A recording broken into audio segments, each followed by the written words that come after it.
Vamos a realizar un breve repaso de la sesión anterior para poder continuar con la parte práctica. Vamos a analizar algunas resoluciones y también como preparación para el examen del día sábado.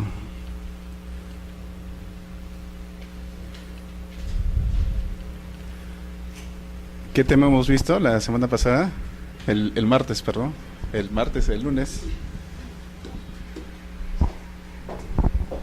Tema de la Junta de Propietarios.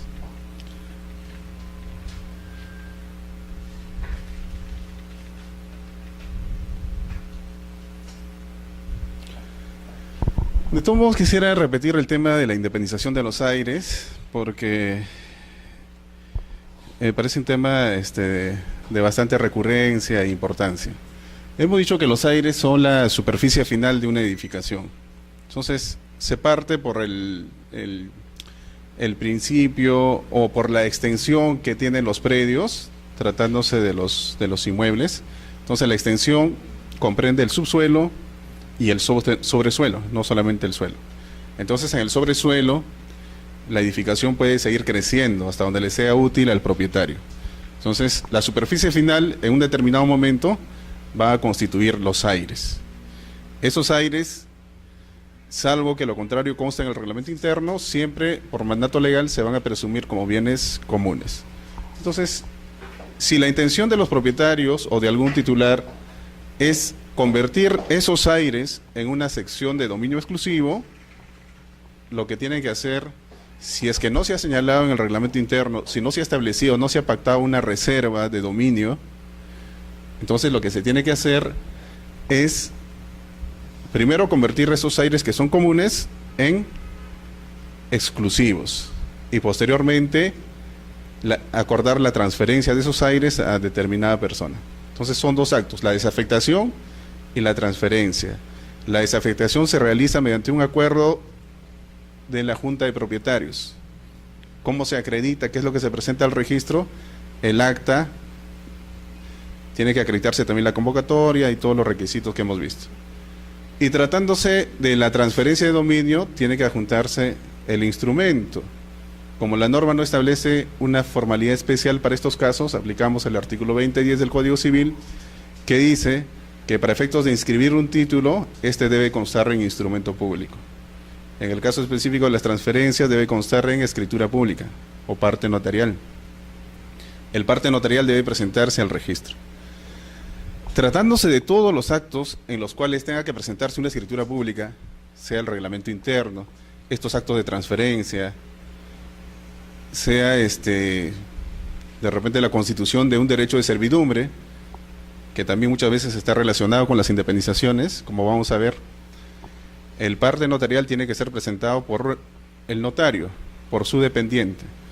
Entonces aquí se aplica la presentación cautiva, salvo que en el mismo parte se autorice a una persona distinta para que pueda realizar el trámite ante el registro. Eso dijimos que es el trámite normal, convertir el área común en exclusivo y transferirlo.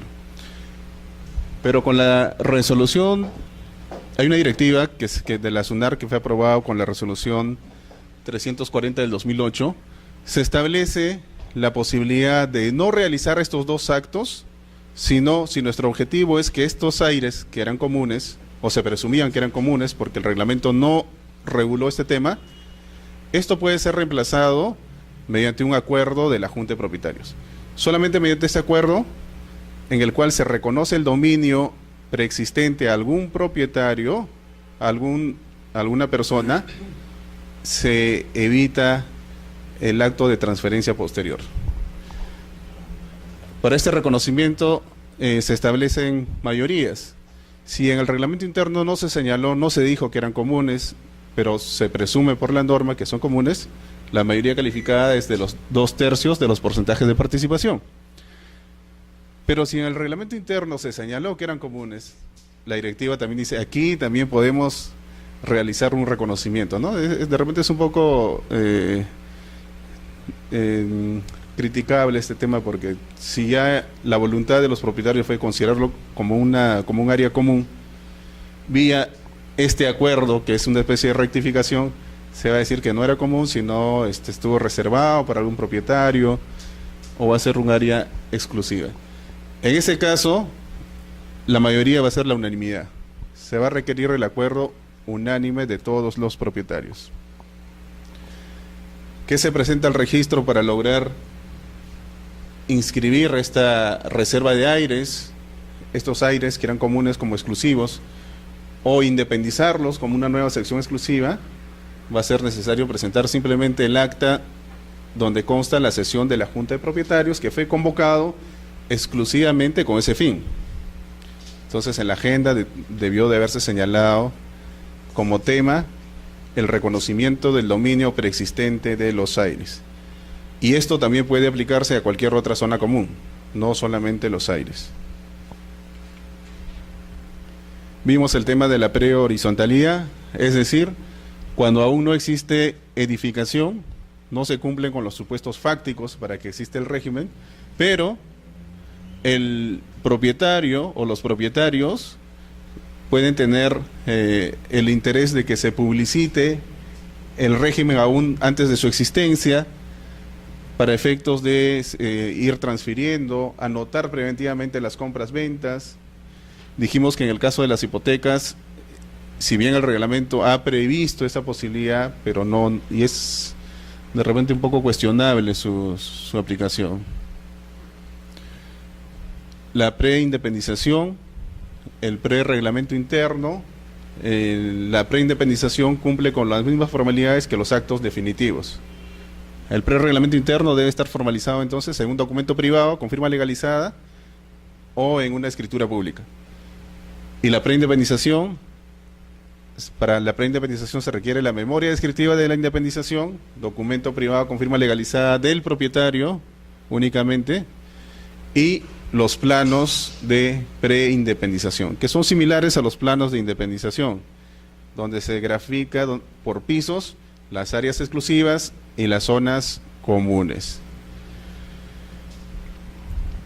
Esta preindependización, este prereglamento interno, que es una anotación preventiva, tiene una duración temporal, que es de ¿cuánto tiempo? Un año. Y puede ser prorrogado, ¿cuántas veces? ¿Una vez, dos veces? Puede ser prorrogado varias veces, siempre y cuando la condición es que esta prórroga se realice dentro de la vigencia de la licencia de edificación. Porque el presupuesto es que la municipalidad le ha autorizado esa prefábrica.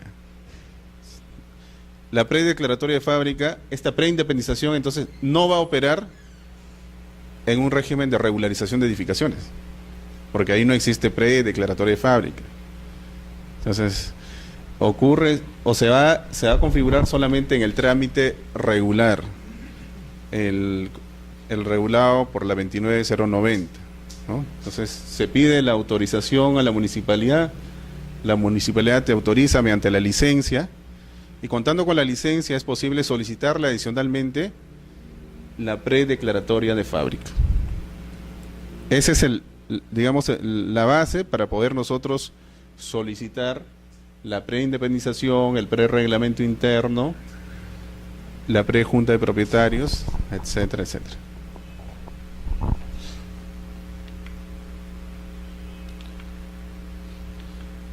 En cuanto a la Junta de Propietarios, hemos dicho que no es una persona jurídica en la actualidad. Hay un proyecto que sí piensa convertirlo en una persona jurídica. Los actos que tienen acogida registral son la constitución en sí de la Junta de Propietarios, que está contenido en el reglamento interno, la designación del presidente y de la directiva, si fuese el caso, si es que así lo contuviese el reglamento interno, y las futuras designaciones que van a ocurrir. Entonces, estos son los actos inscribibles. No es inscribible el otorgamiento de facultades al presidente. Muchas veces presentan actas de sesiones donde se le ha otorgado al presidente realizar determinados actos, y lo que quieren es que eso se publicite. pero eso no es un acto inscribible, porque en el registro, la incorporación de los derechos, de las situaciones jurídicas, se rige por el sistema de números clausus. Es decir, tiene que estar expresamente señalado qué actos son inscribibles.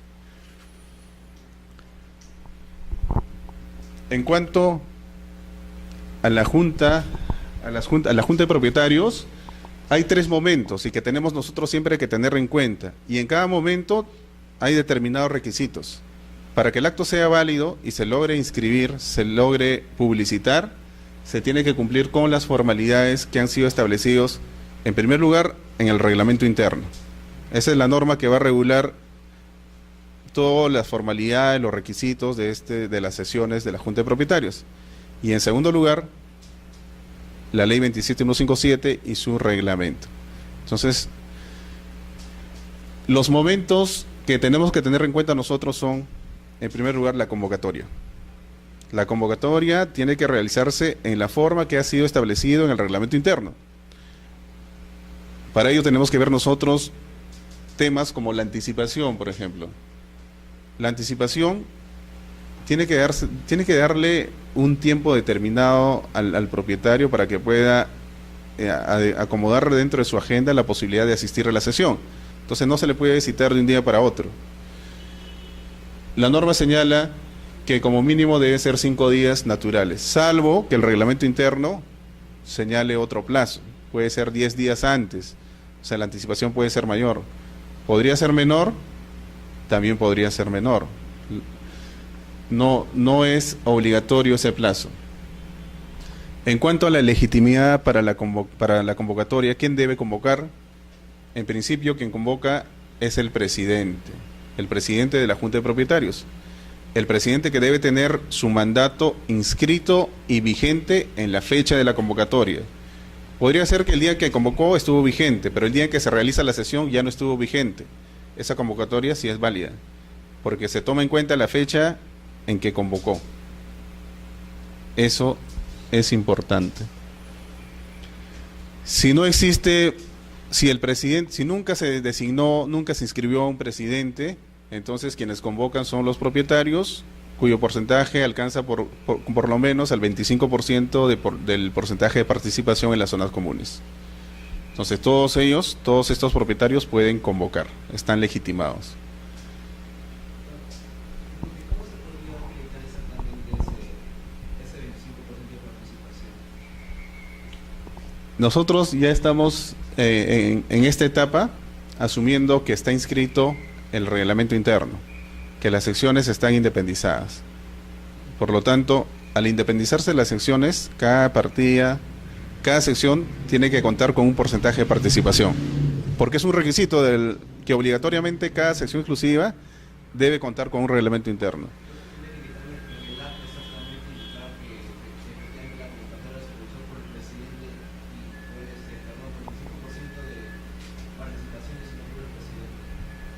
Sí, lo que ocurre es que para poder inscribir el acuerdo, esa acta, tienen que acreditar la convocatoria.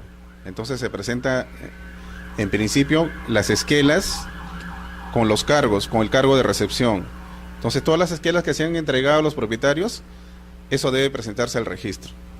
Y en esa esquela se ve quién ha convocado, cuándo lo ha hecho, cuál ha sido la agenda, el lugar donde iban a reunirse, todos estos puntos. El original podría presentar también una copia legalizada, pero copia simple no podría hacerlo, ¿no? Porque no hay certeza. Por lo menos debería ser una copia legalizada. En principio se le pide el original del cargo. ¿Cuál es el plazo máximo que puede estar vigente el presidente de la Junta de Propietarios? Depende de lo que ha sido señalado en el reglamento interno. Ya depende de la voluntad. Tiene que señalarlo porque la norma no establece un plazo supletorio para este caso. O sea, no es que si no señalan va a ser de 1 año o 2 años, no. Dices que en todo caso, pase 2 años y no hay ningún acuerdo de otorgar algo que pase. Claro, en ese caso estamos ante la figura de la cefalía, es decir, no hay presidente. Entonces, ha ocurrido un fenómeno similar a cuando no existía presidente, ¿no? O sea, nunca se eligió un presidente. En ese supuesto, la norma permite que el 25% puede convocar. Y en los casos de acefalía, es decir, cuando el presidente ya no existe, ha vencido su plazo, en ese caso también el tribunal registral, a través de un acuerdo plenario, ha establecido que el 25% de los propietarios, el porcentaje que representa el 25%, también puede convocar, solo para elegir al presidente. Entonces aquí también se aplica esa norma, porque la idea es que nuevamente la Junta empiece a funcionar, que tenga representatividad a través de sus órganos. La convocatoria entonces debe cumplir con los requisitos que hemos señalado: quien convoca, la anticipación, el lugar, que la norma dice que deben reunirse en la edificación, o sea, en alguna zona común, en alguna sección exclusiva. El tribunal registral ha establecido que excepcionalmente puede establecerse un lugar distinto, en un acuerdo plenario. En cuanto a los medios, hay libertad, se le da todas las posibilidades a los propietarios, no hay un medio específico. Podrían ser un documento simple, podría ser un correo electrónico, podría ser una carta notarial, pero lo importante es que debe dejarse constancia de su entrega o recepción, porque eso es lo más importante, saber que efectivamente ha sido notificado. Además de las esquelas de estos avisos, tienen que publicarse carteles en los lugares más visibles de la edificación. Entonces son dos medios a través de los cuales se convoca, a través de los avisos y de los carteles. En cuanto al contenido, es importante que se señale la agenda, los temas que van a ser desarrollados. No puede desarrollarse en la sesión un tema que no ha sido agendado. Entonces tiene que haber relación entre la convocatoria y la sesión.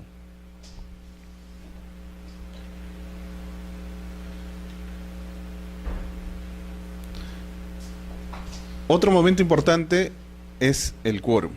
Ya hemos visto la convocatoria se ha realizado válidamente, han sido notificados todos los propietarios.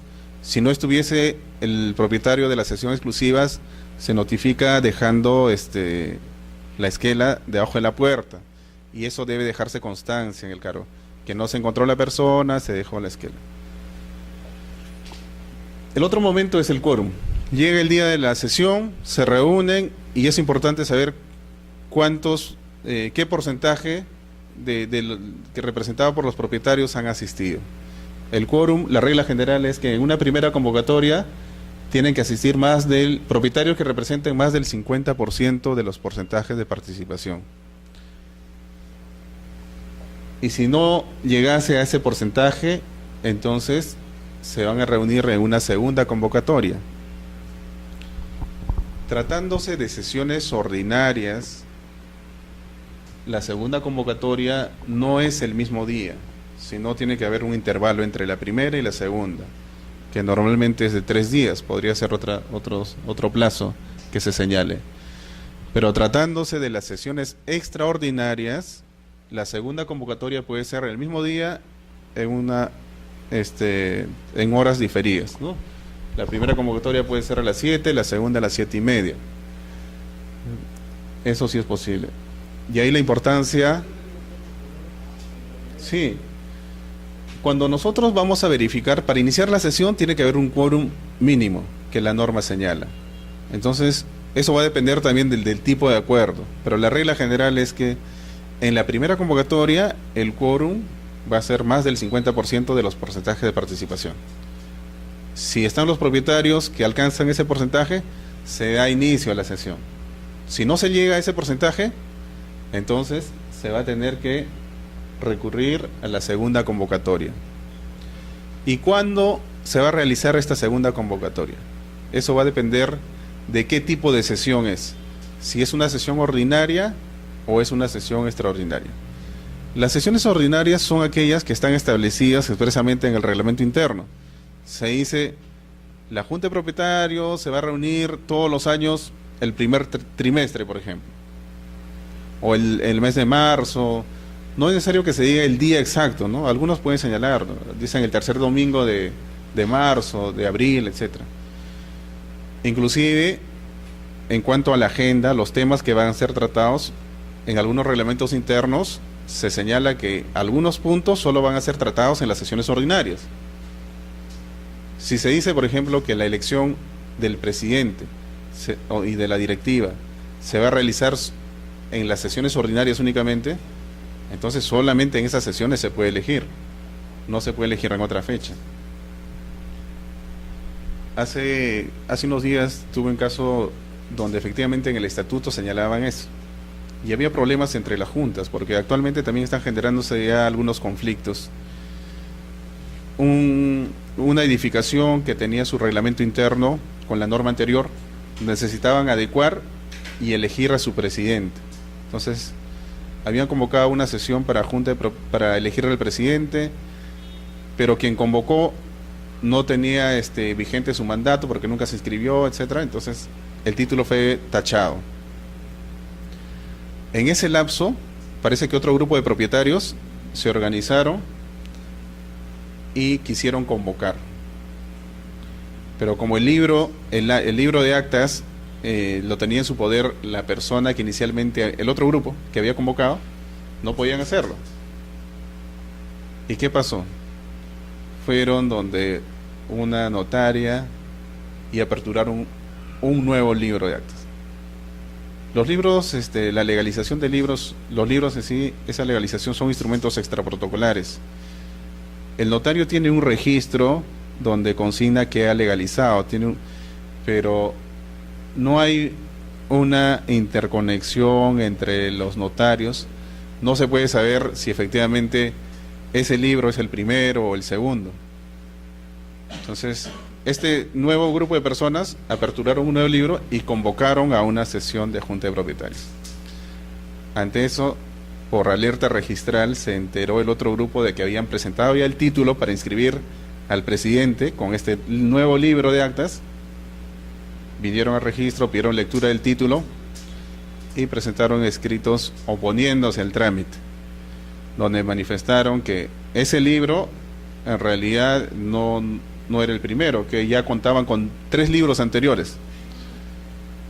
Pero el problema es que en el registro no constaba ninguna inscripción de un acto donde se había presentado una copia certificada. Si al registro llega una inscripción de un acto donde se hubiese presentado una copia certificada del acta, y ahí aparece el número del libro, entonces ya nosotros podemos, para los siguientes actos, verificar que sea ese libro.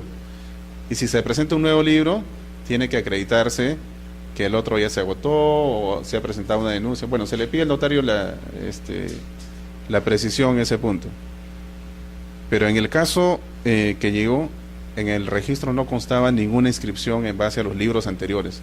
Por lo tanto, no había forma de rechazar esa inscripción. Ese es el problema que se presenta muchas veces entre la realidad, llamada registral, y lo que ocurre en la realidad. Nosotros nos basamos, en el registro se basan en los documentos que se adjuntan, en el título que se presenta y en el antecedente registral. El antecedente que está constituido por las partidas registrales y los títulos archivados. Pero más allá de eso, ya no podemos nosotros tomar conocimiento. Por lo tanto, se realizó una calificación, pero no pudimos nosotros observar por ese punto de que había un nuevo libro de actas. Pero para nuestra buena suerte, revisando el reglamento interno inscrito, ahí se señalaba que la elección del presidente se realizaba en sesiones ordinarias en el mes de marzo. Lo que habían presentado era una sesión extraordinaria del mes de abril. Por lo tanto, no era válida esa sesión. No tenía competencia para ese acto, para la elección de presidente. El título se tachó. Supuestamente recién el próximo año deberían convocar, salvo que elaboren un acta y digan que ha sido convocado en marzo, ¿no? Muchas veces ya escapa las posibilidades de poder ver qué es lo que ha ocurrido en la realidad.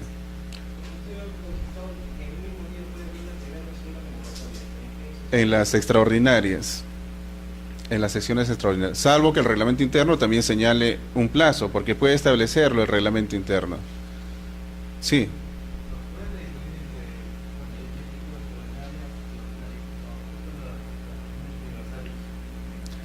En cuanto a la sesión universal, en ese caso van a asistir todos los propietarios. Como asisten todos los propietarios, el tema de la convocatoria ya no es relevante, no va a ser necesario que se acredite. Y como intervienen todos, ellos pueden válidamente tomar todos los acuerdos que así lo hayan dispuesto. Pero el asunto... No. De acuerdo al reglamento interno. Si en el reglamento interno, por ejemplo, se ha establecido que la elección del presidente va a ser a través de sesiones ordinarias en el mes de marzo, pero se reúnen el 100% en el mes de mayo y deciden elegir a un presidente, si bien hay unanimidad, están todos, sin embargo, están en contra del reglamento interno. Todos.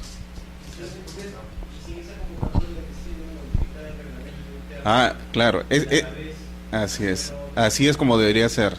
Tienen que modificar el reglamento interno y posteriormente elegir pueden ser los dos actos simultáneamente. Acuerdan modificar el reglamento interno y acuerdan elegir.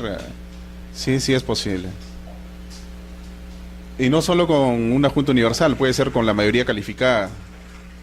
O sea, con la mayoría para modificar el reglamento interno.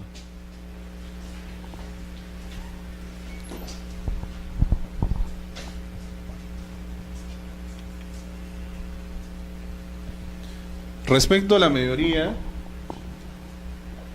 va a depender de los actos que son materia de la sesión, los actos para los cuales ha sido convocado.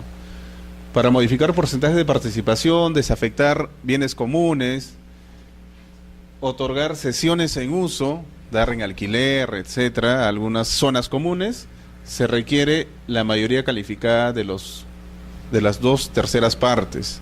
El 66.6%, salvo que el reglamento interno haya establecido una mayoría superior. Puede establecerse unanimidad, por ejemplo, sí es posible.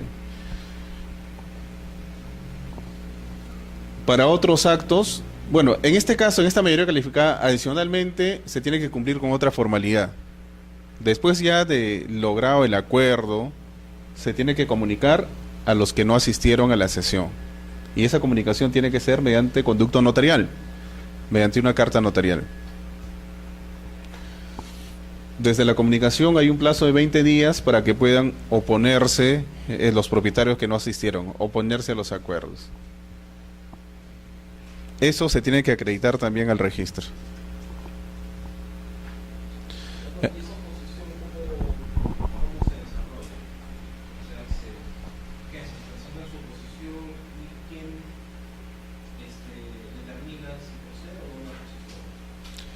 Al final de cuentas, esa oposición va a tener que ser en la vía judicial, una impugnación, porque el acuerdo ya ha sido tomado válidamente, se ha convocado en forma adecuada y el acuerdo ha contado con la mayoría requerida.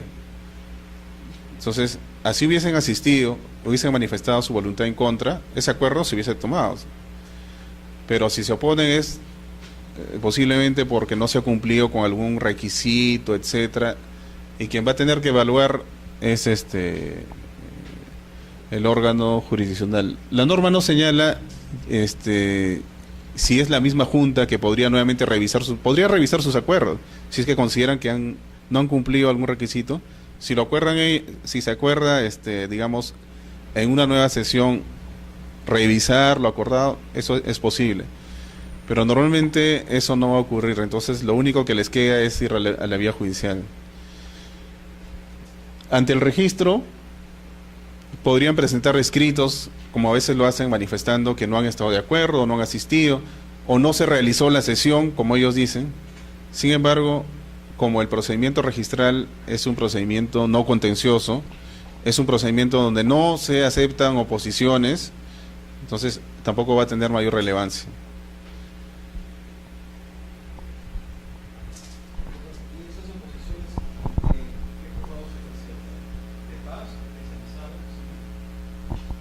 sí debe ser un juzgado civil.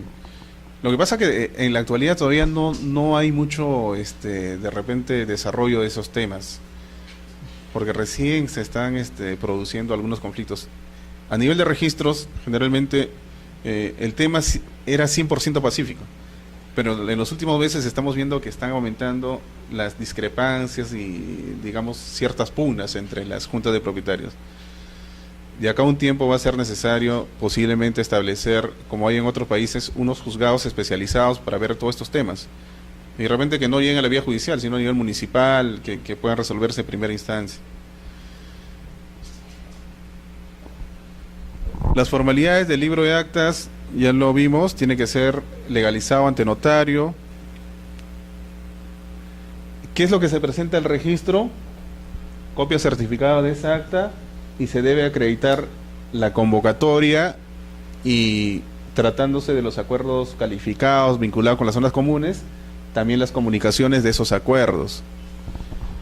Podría en el reglamento interno también establecerse que en todos los casos se va a tener que comunicar a los propietarios que no han asistido, y si es así, al registro también tendrá que acreditarse.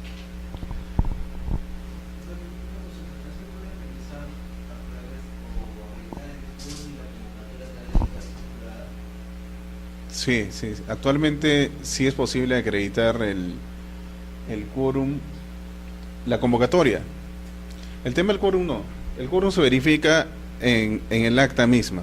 Se ve cuántos propietarios han asistido, y eso se coteja con las partidas registrales, con el reglamento interno inscrito, y se hace un listado, digamos, de los propietarios y su porcentaje, se hace una sumatoria y se verifica el quórum. Entonces, respecto al quórum, algunas veces presentan también declaraciones juradas, pero no se toma en cuenta. Además que no está regulado. Para efectos de la convocatoria, sí. La convocatoria se acredita mediante declaraciones juradas también. Con firma legalizada. También las otras comunicaciones, la comunicación del acuerdo mediante carta notarial, también puede ser acreditada ante el registro mediante declaración jurada.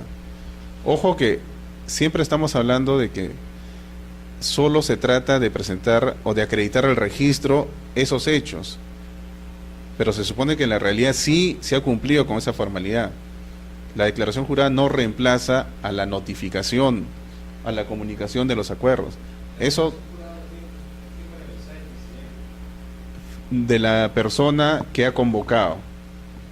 Si ha convocado al presidente, entonces su firma. Si lo han convocado el 25%, entonces la firma de los propietarios, que llegan al 25%. Pero también puede establecerse dentro de la sesión que esa declaración jurada lo puede presentar otro propietario. Entonces, para efectos de simplificar, sí es posible. Si la es suscrita al final por el presidente y el secretario, en caso de que no se ese secretario, ¿no está dentro de la junta directiva? No, cuando se da inicio a la sesión, se verifica el quórum, quienes han asistido. Si existe quórum válido, lo siguiente es designar al presidente y al secretario para el desarrollo de esa sesión. No estamos hablando del presidente de la Junta de Propietarios ni el secretario de la directiva, sino es solamente, son propietarios que van a realizar esa labor únicamente en esa sesión. Son ellos quienes tienen que firmar el acta al final.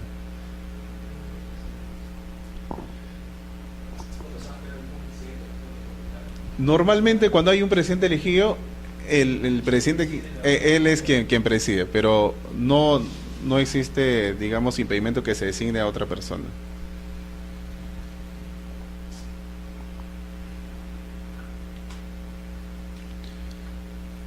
Entonces la acreditación de la convocatoria se realiza con la presentación de las esquelas o mediante declaraciones juradas. Respecto a este punto, hay un precedente que señala que para la determinación del quórum, para verificar también las mayorías, se toma en cuenta únicamente a los propietarios que tienen su derecho inscrito. Es decir, aquí nos vamos a basar en la realidad registral. Si ese propietario ya vendió su inmueble, pero no inscribió esa transferencia, y presentan el título y ha sido convocado el comprador que no tiene aún inscrito su derecho, entonces va a ser objeto de observación. Va a solicitarse que sea ratificado por esa persona o que se acredite que se le ha notificado al titular registral. Entonces, para evitar esa discrepancia siempre es bueno saber si es que todos los propietarios tienen inscrito su derecho. Muchas veces los presidentes no se dan cuenta.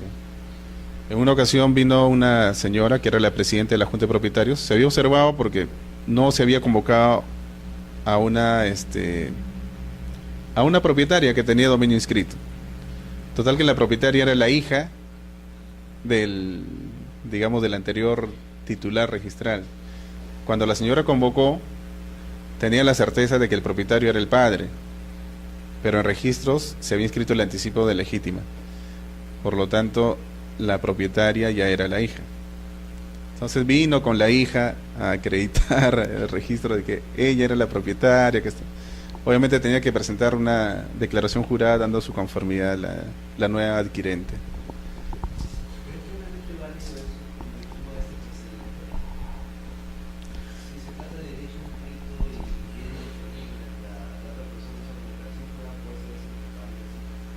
No, o sea, lo que ocurrió fue lo siguiente. Quien vino fue la titular registral. Habían convocado a una persona que ya no tenía dominio, al padre. Entonces, nosotros calificamos y se dijo que tal persona no tiene dominio. Por lo tanto, debería acreditarse la convocatoria al titular registral, a la hija, que era la actual propietaria. Entonces, lo que ocurrió fue que la hija, o sea, la titular registral, dio su conformidad, fue una especie de ratificación del acuerdo, pero no a la inversa, es decir, se le notifica a una persona que no tiene inscrito su derecho y la persona viene, presenta su declaración jurada diciendo que es la actual propietaria. Eso sí no puede ser receptado porque la titular registral es otra persona. Entonces ahí se genera la discrepancia.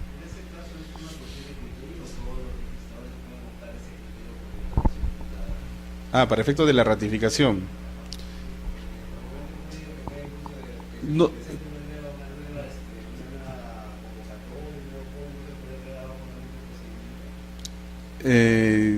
sobre ese tema, en realidad no hay una norma, pero sí hay resoluciones del tribunal en el sentido que sí puede ser ratificado por el adquirente, por el actual titular registral, que no fue convocado. Entonces, la idea es porque el acto en realidad no ha sido válido. Se ha convocado a los propietarios. Se convocó a la persona que era, digamos, en ese momento, a la inversa. Si no tiene inscrito su derecho, el titular, y ha sido convocado, el acto es válido, porque se ha convocado válidamente a todos los propietarios. Ahí no habría cuestionamiento de ninguna clase. Ahora, si se convocó a una persona que ya no era propietaria en registros, como en este caso, se convocó al padre, pero el padre ya no era propietario. Entonces, esa notificación a la persona, al padre, eso sí no es válido, esa notificación. Por lo tanto, él podría, o la titular registral, que sería la afectada. La afectada es la persona a quien no le han notificado. ¿Correcto? Entonces, la hija sería la afectada. La hija podría cuestionar, podría impugnar ese acuerdo, porque no se le notificó, solamente ella. Pero si ella ratifica, entonces ese acuerdo sí podría ser, sería válido.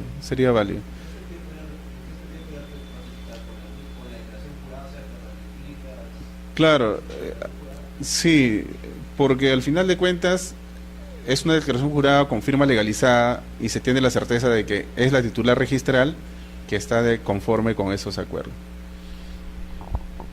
Ahora, es un criterio, como lo señala usted, un criterio que también el tribunal registral ha admitido.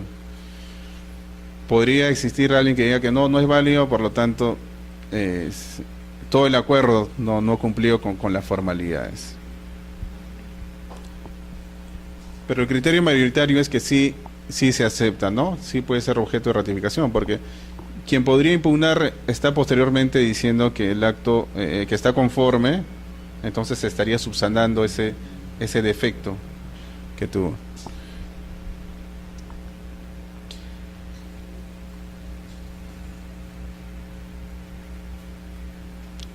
Vamos a ver ahora algunas resoluciones. A ver si se puede ver.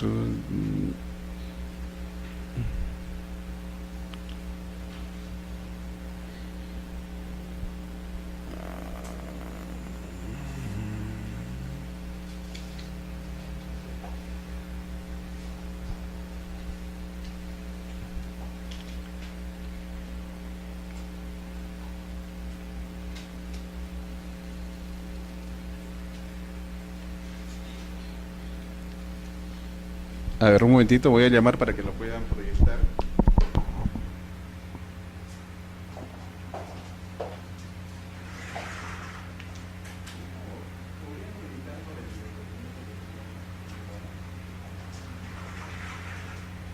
Este documento se le va a hacer llegar, son los precedentes y acuerdos plenarios sobre los temas que hemos expuesto y algunas resoluciones, sobre todo las más actuales. Y vamos a ir explicando y conjuntamente vamos a ver las observaciones que frecuentemente se presentan en estos puntos. Antes de iniciar, quisiera explicarles también una figura que puede presentarse y algunas veces se presenta. Y está relacionado con el régimen de propiedad exclusiva y propiedad común y el derecho de superficie. Entonces, el derecho de superficie, como bien recordamos, es un derecho real mediante el cual una persona que no es propietario va a tener derecho a edificar sobre un terreno que es de otra persona, sobre un terreno ajeno. Entonces, esta edificación puede ser en el sobresuelo o puede ser en el subsuelo. Y este superficiario que tiene este derecho a edificar va a convertirse en propietario de lo edificado. Entonces aquí surge la figura de la propiedad superficial. El derecho de superficie que da origen a la propiedad superficial. Ejemplos, en los últimos años se utiliza bastante esta figura. Tenemos el caso de Jockey Plaza, por ejemplo. Jockey Plaza, la propietaria del terreno es el Jockey Club. Y la propietaria de la edificación es una empresa chilena, me parece. Y sobre esta edificación ha celebrado distintos actos jurídicos. Lo de alquiler, de repente constituye los derechos reales. Sobre lo edificado, el superficiario tiene todos los atributos del derecho de propiedad. Puede usar, disfrutar, disponer, reivindicar. Tiene todos los atributos. Es un derecho de propiedad, similar al derecho de propiedad ordinario. La única diferencia es que es un derecho temporal. Es decir, cumplido el plazo, que el plazo máximo es de 99 años, cumplido ese plazo, entonces la edificación va a ser de propiedad del dueño del terreno. Obviamente a cambio tiene que desembolsar, tiene que retribuir el punto edificado, salvo que se acuerde lo contrario. Y mientras dure el derecho de superficie, también puede establecerse un pago al dueño del terreno. En el caso de la Plaza San Miguel, igualmente, la propietaria del terreno es la Universidad Católica. Y quien ha edificado es el superficiario, otra persona. Y podrían conjugarse las figuras del derecho de superficie y el régimen de propiedad exclusiva y propiedad común. ¿De qué forma? El superficiario construye sobre el terreno ajeno, que no es de su propiedad, construye una edificación, un edificio, y puede independizar las áreas que van a ser de dominio exclusivo y van a contar con zonas comunes. Las zonas comunes van a ser las escaleras, los pasadizos, ascensores, etc. ¿Y el terreno será común o no será común? Sí. ¿Y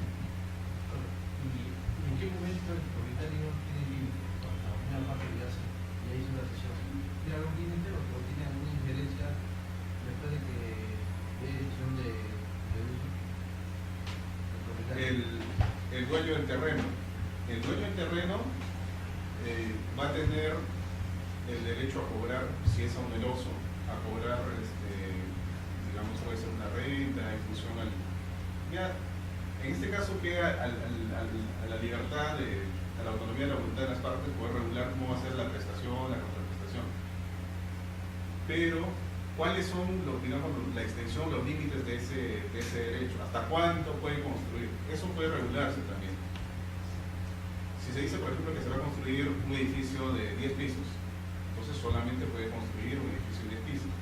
Y el destino también puede pactarse, que va a tener fines comerciales, o puede ser vivienda, o puede ser en la playa, casa de playa. Una consulta, y en el caso de la firma, o sea, el formulario que tiene que firmar los propietarios, ¿a quién se consideraría? ¿Al superficiario o al dueño del terreno? Sí, eso vamos a ver.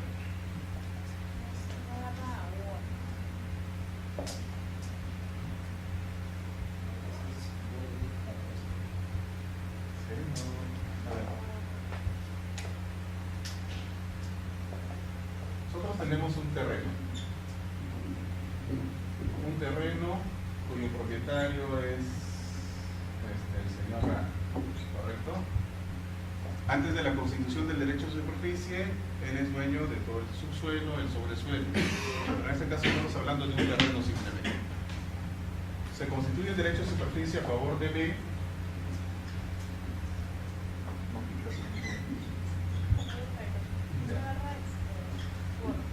Ya, no hay problema, yo voy a leer en todo caso, ya la próxima semana, luego le entregan construir una edificación y esta edificación puede estar sometida a un régimen de propiedad exclusiva y propiedad común. Si es que se empiezan,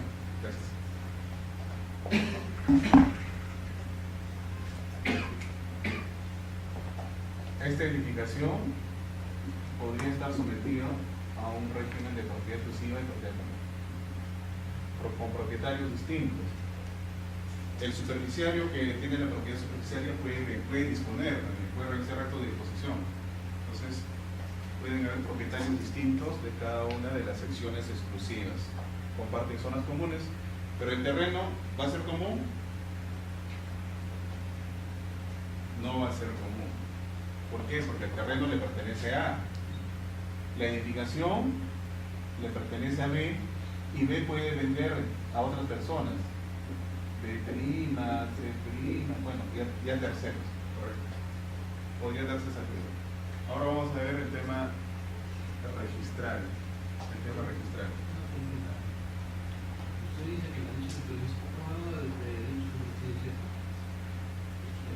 Tiene que ver hasta los 29 años. Eso quiere decir que el concesionario nunca va a ser propietario. Pero aún así usted está indicando de que la compañía puede vender. Entonces, si yo lo compro por un tiempo. Así es. Vamos a ver cómo es para responder la pregunta del doctor. Tenemos nosotros el inmueble en un primer momento, antes del derecho de superficie. Tiene su partida registral.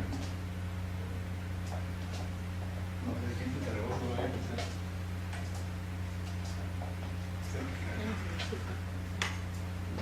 Ya. Tenemos la partida registral del inmueble donde figura solamente el terreno.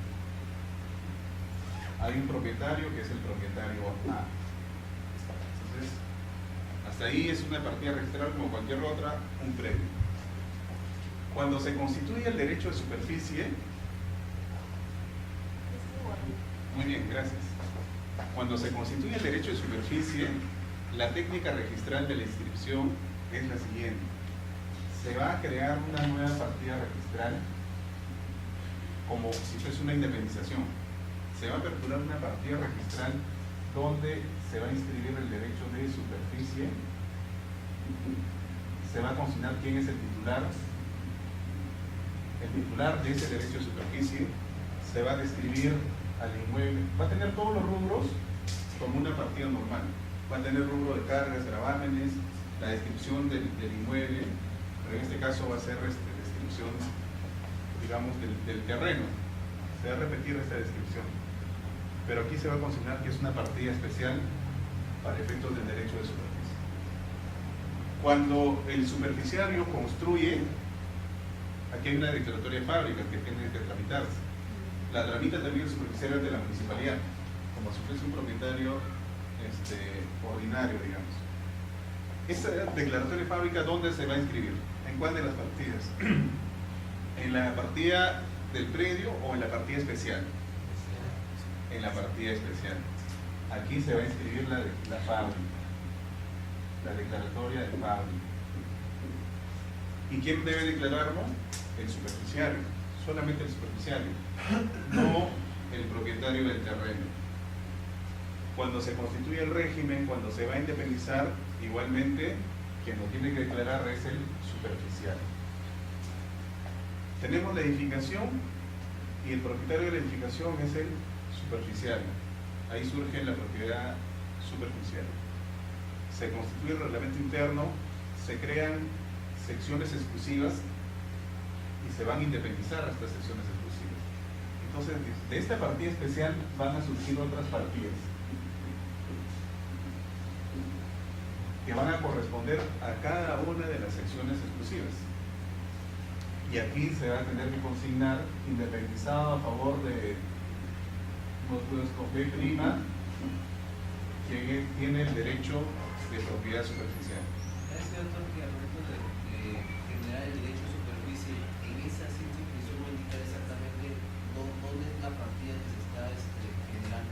Aquí se va a tener que consignar derecho de superficie constituido y se ha generado una partida especial con tal número. Se hace la inscripción del inmueble, el rubro de dominio,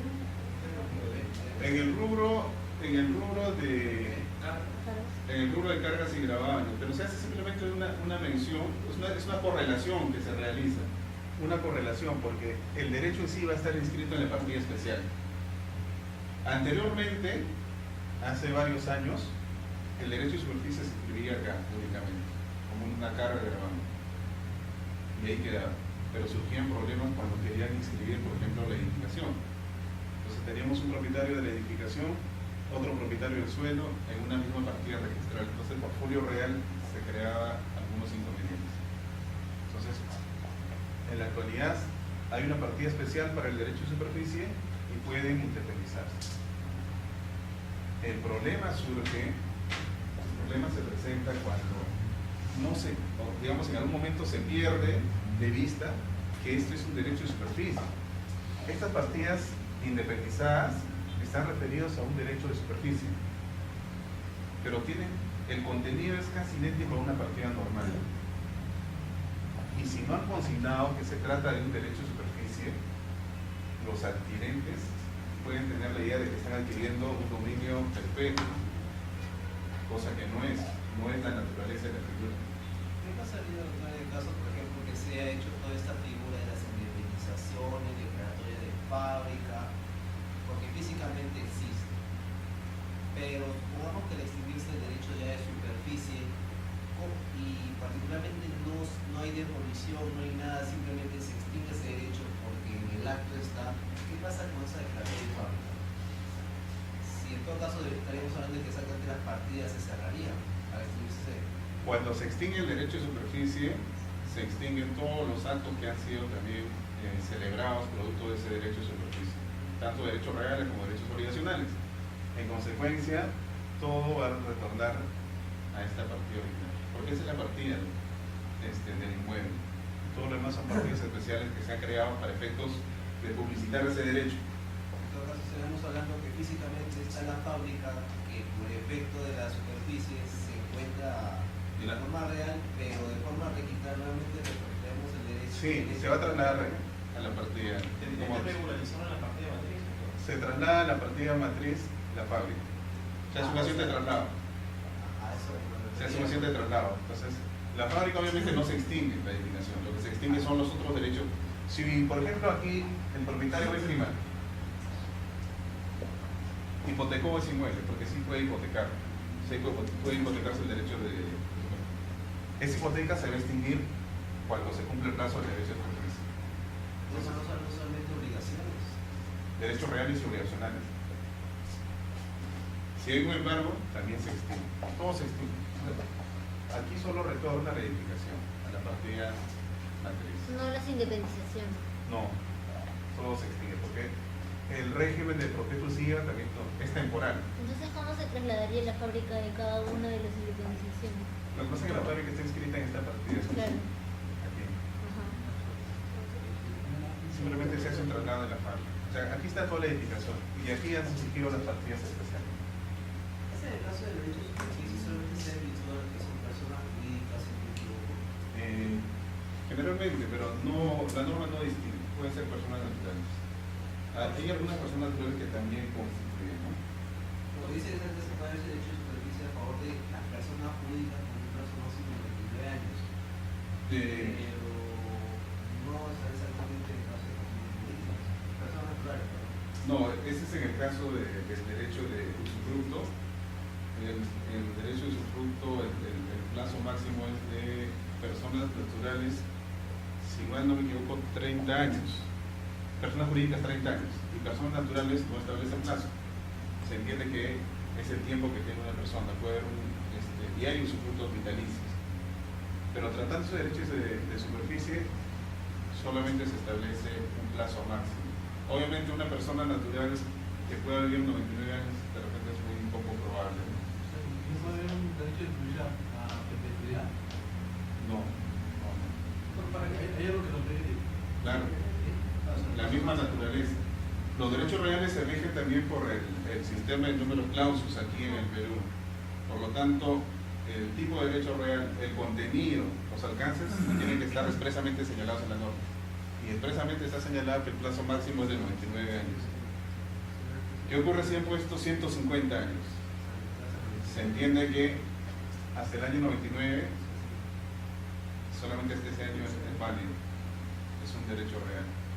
Y si se obligó, los años posteriores simplemente se trata de una relación obligacional, pero como derecho real ya se extinguió. Pues para que quede claro, o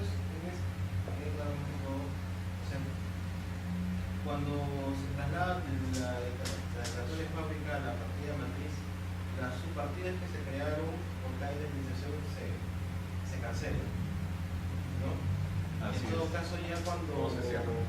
cuando pasan a la partida matriz, el titular de la partida matriz, él podría regularizar y hacer una nueva indemnización. Sí, sí podría ser, porque es el propietario que nuevamente ya tiene todos los atributos sobre todo el predio. Ahora, él tendría que hacer un reembolso, una compensación a los propietarios que ya tuvieron su derecho inscrito anteriormente. No, a los propietarios no. Lo único que el código señala es que al que edificó sí podría reembolsarle, ¿no?, el monto del edificado, salvo que se acuerde lo contrario, en el acto constitutivo del derecho de superficie. Los adquirentes de estos locales saben que están adquiriendo un derecho de superficie, una propiedad superficial, y saben que es temporal. Vencido el plazo, entonces ya se extingue su derecho. No, puede haber, lo que puede indicar que una vez que se vence no se puede renovar, o antes de eso. Podría renovarse, pero siempre el tope va a ser 99 años. Claro, claro. Eso no, yo me estoy referido cuando a veces hay familias grandes y heredan los hijos, los hijos, continúan con el tema. Claro, la propiedad superficial ya puede ser transferida por acto de intervivos o también por causa, pero se puede transferir por herencia también, sí puede ser. Pero todos esos actos van a estar limitados por el plazo. No, claro, pero eso dígame. Y antes que se vence también se puede modificar. Nosotros, ¿cómo no vamos a programa? Estamos en el 80 y prefieren modificar a 50 años más, 20 años, pueden hacerlo, tienen que esperar que o eso es un tema ya de cómo se ha hecho el contrato inicialmente. Lo que pasa es que hablamos de un derecho real, puede haber modificaciones, pero esos aspectos sustanciales no pueden ser, no pueden superar el tope que señala la norma. Podría extinguirse y luego constituir un nuevo derecho de superficie, pero eso ya sería otro derecho de superficie. Esa parte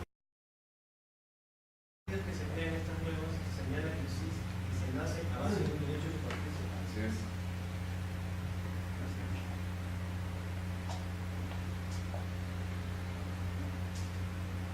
Aquí va a ocurrir lo mismo que normalmente se presenta cuando se extingue un régimen. Entonces nos olvidamos de de esta partida. Supongamos que esta es una partida de un predio. Se construye una fábrica, se inscribe aquí la fábrica, se independiza. Cuando se extingue el reglamento interno, se extinguen las partidas independizadas, todo regresa a la partida matriz. Algo similar ocurre, pero la partida matriz en este caso es la del terreno. Todo regresa, todo regresa.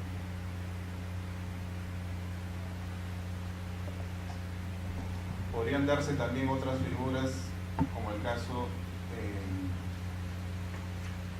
en el fideicomiso, origina también un derecho de propiedad especial.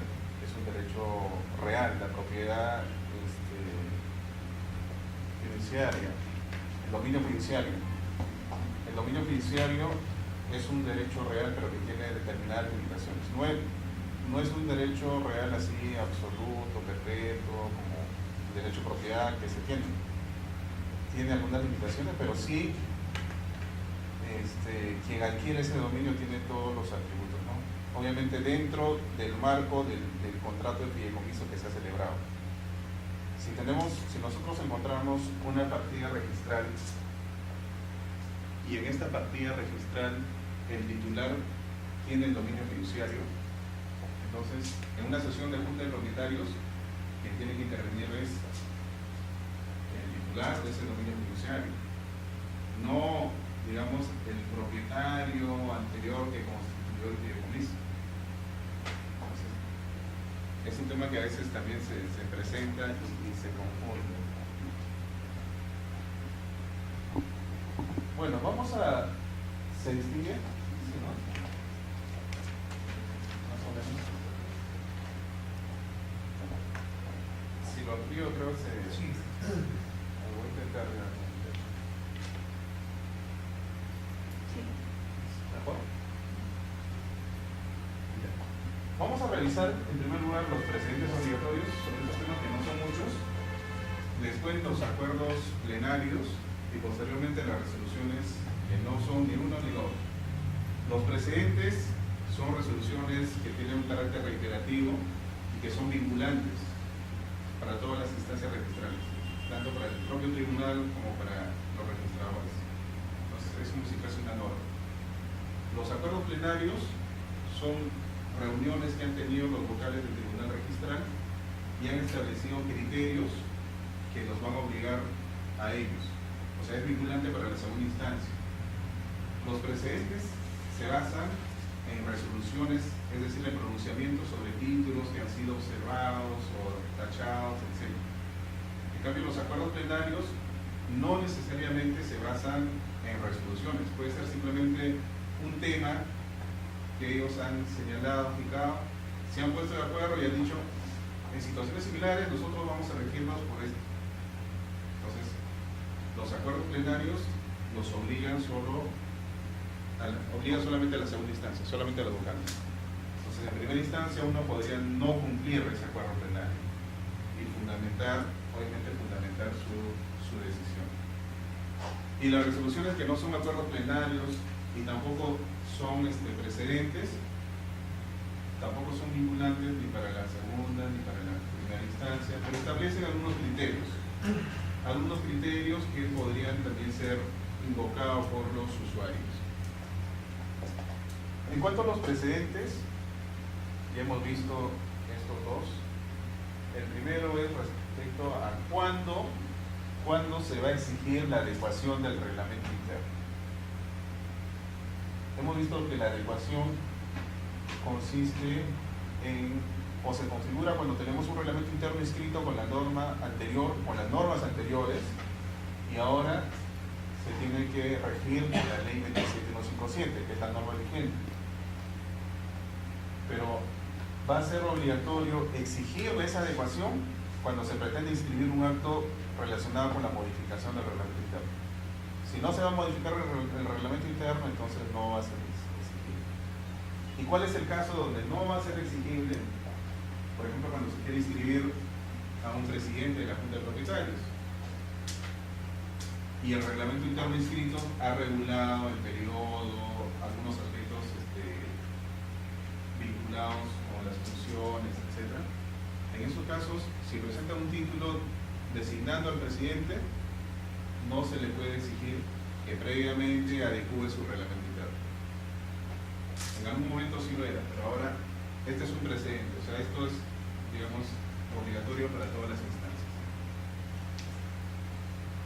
Otro precedente obligatorio es el que está referido, que ya hemos visto, que para efectos del quórum, las mayorías, solo se toma en cuenta a los titulares registrales, aquellos que tienen su dominio civil. Otro precedente, si bien no está referido exclusivamente a las juntas de propietarios, sino a las personas jurídicas, es el caso de la reapertura de las actas, pero que sí también se aplica en las juntas de propietarios. Es posible que en una sesión de junta de propietarios, al momento de redactar el acta, pudo haberse cometido algún error, un error material. De repente han puesto un dato inexacto que no era, o pudieron omitir consignar algún dato. En esos casos, para poder subsanar esos defectos, no es necesario convocar a una nueva sesión de junta de propietarios para ratificar esos acuerdos, sino basta reaperturar el acta. Es decir, se van a reunir nuevamente todos aquellos que asistieron y van a extender una nueva acta señalando que en la anterior sesión, por error, se puso tal frase cuando debió ser tal otra. Entonces, esos errores materiales, esas omisiones en el acta, pueden ser objeto de una reapertura para su subsanación, para su disolución. Esto también es un acuerdo, un precedente obligatorio. Solamente con eso se subsana nada más. Con eso pueden subsanarse. Eso no se siente la de jurado ni por nada. No, porque aquí estamos hablando que ya la convocatoria, todo eso ya está acreditado. Si no es un error que se ha configurado al momento de extender el acta. Solamente es el acta, nada. Así es, el acta del documento. Mayormente sirve el presidente como secretario, mayormente. Eso depende, si en la sesión de junta de propietarios se acordó eso, entonces podrían intervenir solamente esas dos personas. O si en el reglamento interno se ha establecido también que las actas van a ser firmadas solamente por el presidente y secretario, entonces solamente ellos van a poder... Claro, si se preguntó la acta que está ahí, que va por el presidente y el secretario, la lectura debería firmar ellos mismos. Claro, así Bueno, es. sería al margen de que pueden haber convocado. Así es. Pero la regla general es que deben firmar todos los que han firmado el acta con materia de la reapertura. ¿Y cómo se realiza? Digamos, ¿cuál es la metodología de esta reapertura? Este precedente lo señala. Dice, para ello deberá dejarse constancia de la fecha de la reapertura del acta, o sea, qué acta se está reaperturando. Deberá ser suscrita por todos los que firmaron el acta primigenio. Y también tiene que señalarse, o sea, tiene que precisarse qué dato ha sido señalado erróneamente y cómo debe ser, y qué dato ha sido omitido. Una pregunta, ¿hay excepciones de las personas jurídicas? El precedente se ha basado en las personas jurídicas, pero la reapertura también se aplica al caso de junta de propietarios. Por eso les decía que esto no ha nacido en un tema de un régimen de propiedad exclusivo, pero sí se aplica también el tema de las actas. El caso de las servidumbres.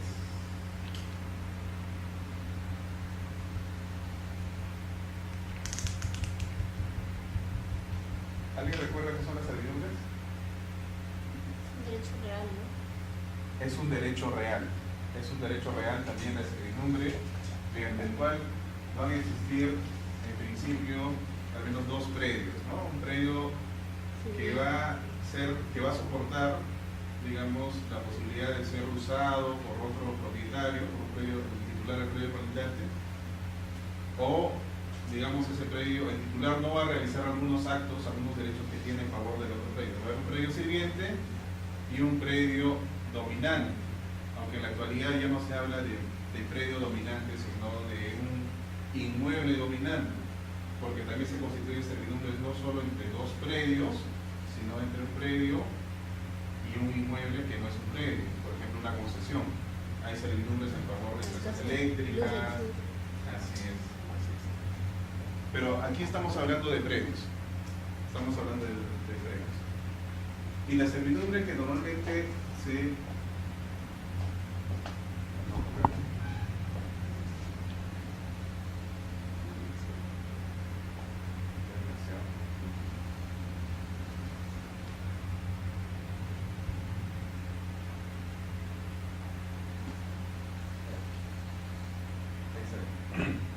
Estamos hablando de la servidumbre de predios. Este precedente señala que para independizar secciones de propiedad exclusiva que no tengan acceso directo a la vía pública o a zonas comunes, se requiere constituir servidumbre de paso. Esto fue un precedente. En la actualidad ya ha sido dejado sin efecto el año pasado. Entonces, en algún momento sí, por ejemplo, para poder yo ingresar a mi estacionamiento, tenía que pasar por una cochera que estaba adelante. Obviamente había que constituir una servidumbre de paso, porque si no, yo cómo podía ingresar.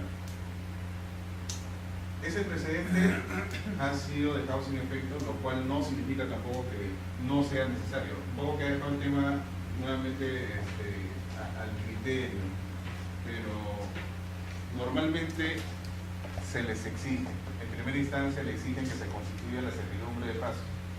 Hay muchos depósitos que para poder ingresar también tienen que atravesar un estacionamiento. Entonces ahí tiene que constituirse una servidumbre de paso. ¿Qué ocurre cuando no se constituye la servidumbre de paso?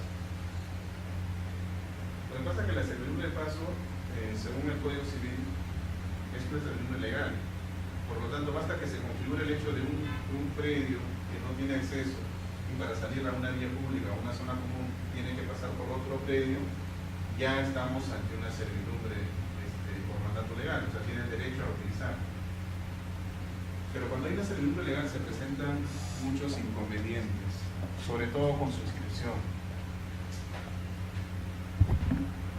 ¿Cómo se inscribe, por ejemplo, esa servidumbre legal? Cuando el titular del predio siguiente no quiere otorgarle ningún instrumento.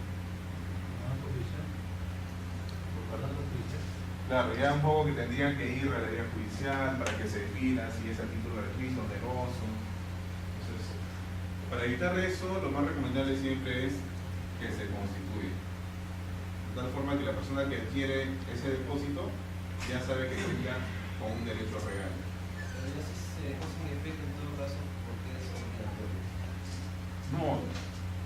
No es obligatorio realmente. No es obligatorio. Ha sido dejado sin efecto. Lo que le manifiesto es que es recomendable que se constituya para evitar conflictos más adelante. Si bien el dueño del depósito podría decir, yo tengo por mandato legal un derecho de servidumbre de paso, pero ¿cuál es el contenido de ese derecho?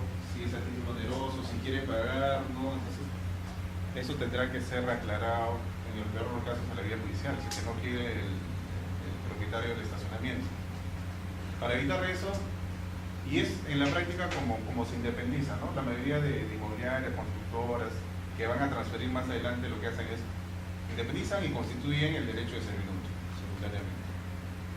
Entonces me imagino que una persona que quiere comprar, para él va a ser más atractivo comprarlo con el derecho de servidumbre que comprarlo sin ese derecho de servidumbre, que podría originar algunos problemas más adelante.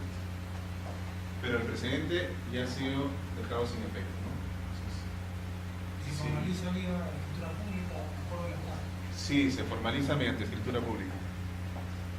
Doctor, una pregunta. En el caso de que se trate de una servidumbre de concesión, por ejemplo, de concesión eléctrica, ¿no? De tránsito, de concesión y tránsito, y se va a hacer una independización, o sea, se va a hacer se va a optar por este régimen de la vía exclusiva y común.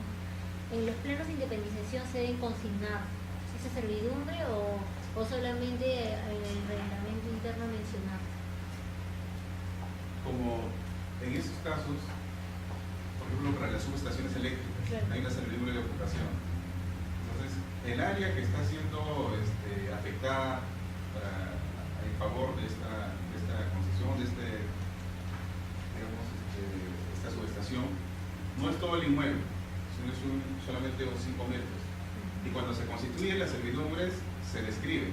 La servidumbre recae sobre esta área nada más, inclusive hay planos que se presentan. O sea, Entonces, si es posible determinar dentro de la partida del inmueble, es posible determinar el área que está siendo afecta a la servidumbre, esta partecita nada más, y al momento de independizar se puede determinar que esta área forma parte de las zonas comunes, entonces no va a ser necesario su traslado a las partidas independizadas, porque está afectando solamente a las zonas comunes y las zonas comunes se encuentran en esta partida matriz.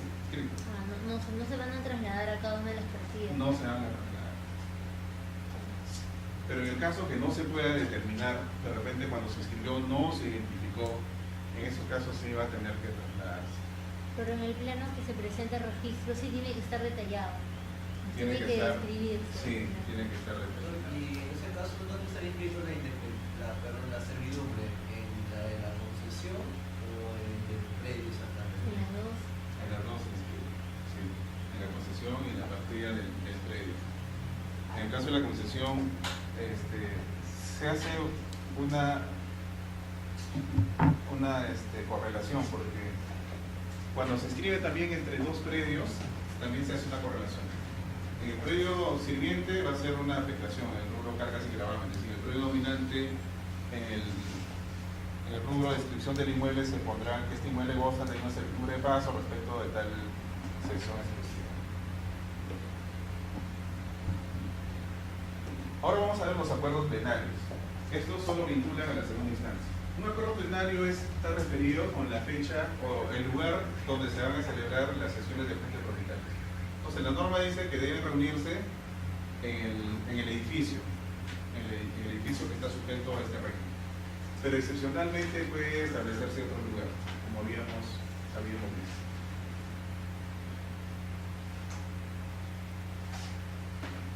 Otro tema es la ampliación de fábrica con aprobación municipal. Según la ley 27157 y los reglamentos internos que transcriben, cuando tenemos nosotros secciones exclusivas y se va a realizar una obra, una modificación, una ampliación, de repente se va a cambiar la parte de la fachada. Entonces, en todos esos casos se necesita la autorización de la Junta de Propietarios. La Junta de Propietarios tiene que aprobar esa modificación.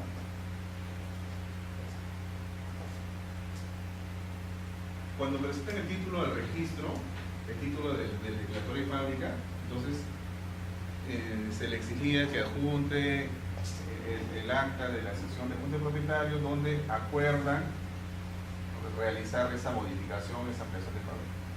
Según este acuerdo plenario, en las fábricas regulares, con la 29090, no va a ser necesario que ante el registro se acredite esa autorización de los propietarios de la Junta.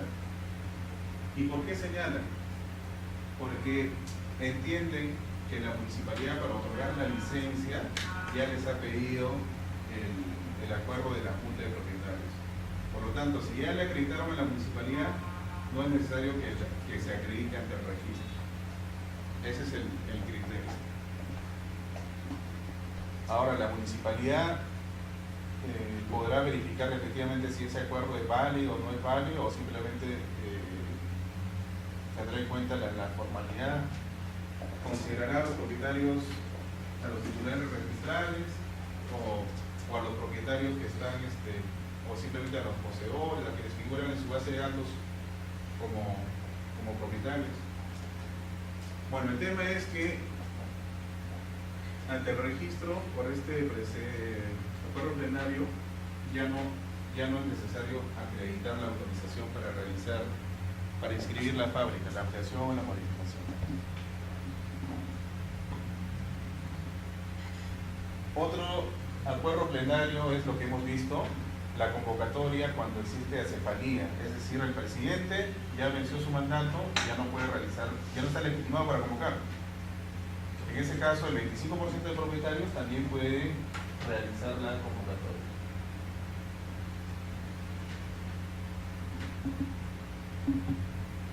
Otro acuerdo plenario está referido a la pluralidad de los reglamentos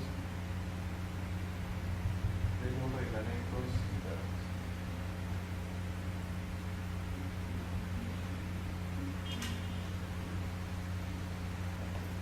Cuando se configura la posibilidad de constituir varios reglamentos internos, hemos dicho que el supuesto fáctico es que existan edificaciones por sectores o bloques. En esos casos, los propietarios pueden decidir si van a contar con un solo reglamento interno para todos estos bloques, todos estos sectores, o establecer un reglamento interno propio para cada uno de estos sectores, considerando que cada uno tiene sus propias zonas comunes. En ese caso, cada sector tendrá sus propios porcentajes de participación, cada sector tendrá su junta de propietarios, pero adicionalmente de estos reglamentos internos propios tienen que contar con un reglamento interno general, porque se entiende que hay zonas comunes que comparten todos estos bloques, de repente las vías de acceso, algunos campos de recreación. Lo que este precedente señala es que para constituir constituir estos reglamentos internos propios, previamente tiene que establecerse un reglamento interno general.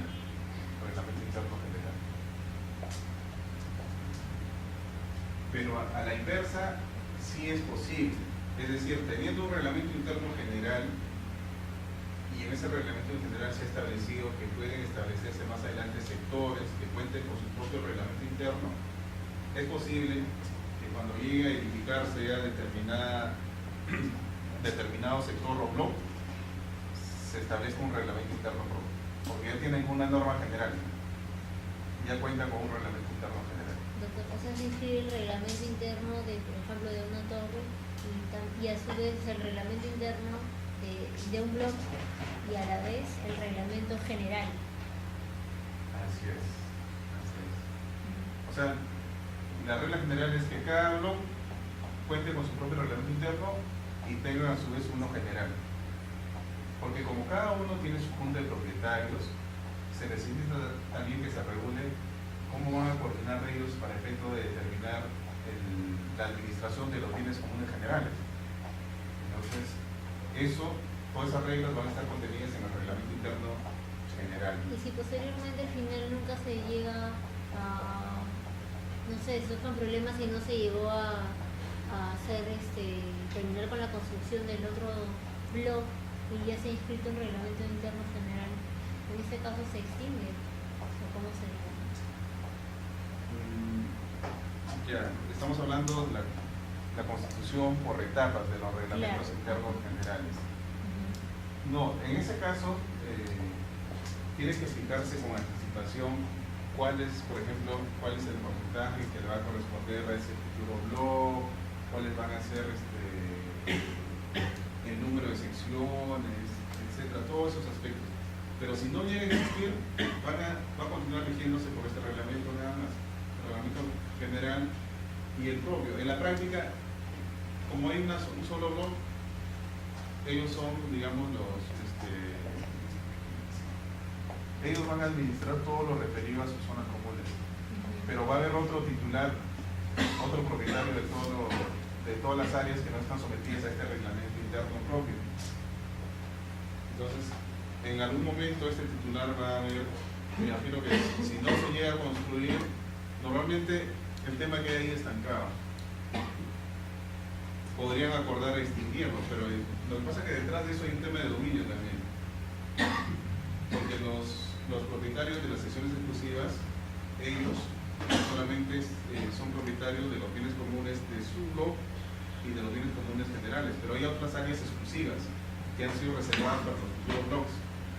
Sobre esas áreas exclusivas hay un titular. Entonces este titular ya verá si edifica, no edifica, o acuerda con ellos transferir, extinguir. Pero la regla en general es que se inscriban los dos reglamentos, el propio y el general. Así es, los propios. Excepcionalmente se permite, sobre todo cuando hay proyectos grandes y se va construyendo por etapas. Y ya necesitan que las etapas que ya han culminado su edificación se independicen y se inscriban, las 20. Entonces ahí puede contar con un reglamento general o puede ser también un solo reglamento. También puede ser un solo reglamento. Pero lo importante es que se haya previsto cómo se van a construir esas etapas, cuáles van a ser los porcentajes, al menos los generales que le van a corresponder a cada bloque futuro. Y cuando llegue a existir simplemente tendrán que constituir su reglamento interno propio, pero el reglamento general ya está digamos, ya regulado toda esa O posibilidad. puede que también el reglamento general lo inscriba cuando la otra etapa se haya culminado. También puede ser, sí es posible. Pero lo importante es que para poder independizar tiene que contar con un reglamento que puede regular a todos o puede ser reglamento interno propio, pero si es propio necesariamente tiene que contar con uno general, que es lo que dice este precedente, el acuerdo penal. En este caso, por ejemplo, si no determina exactamente los otros reglamentos internos propios de cada bloque, o sea, se sostuvo solamente al reglamento general. Claro, lo que pasa es que ya cada bloque que existe ya está rigiéndose por ese reglamento interno propio. Y respecto a los bienes generales, por el reglamento interno general. Si no llegase a existir, podrían, tal vez, si es acuerdo de ellos, extinguir ese reglamento interno propio y regirse solamente por el general. Entonces ahí ya, digamos, de la pluralidad va a retornar a un único reglamento. También eso es posible. Solo que se tiene que tener cuidado con el tema del dominio de las áreas exclusivas. Porque no podría ser factible que, eliminando la pluralidad y regresando a un único reglamento interno, se establezca que todos los bienes que fueron reservados, digamos, para los futuros blogs, ahora van a convertirse en zonas comunes. Entonces, siempre hay que tener cuidado con los dominios. Vamos a ver otras resoluciones, las más resaltantes, que no son precedentes y tampoco son acuerdos plenarios. Hemos visto nosotros que para que exista el régimen de propiedad exclusiva y propiedad común, de facto, en la realidad, tienen que configurarse algunos elementos. ¿Cuáles son esos elementos que hemos visto?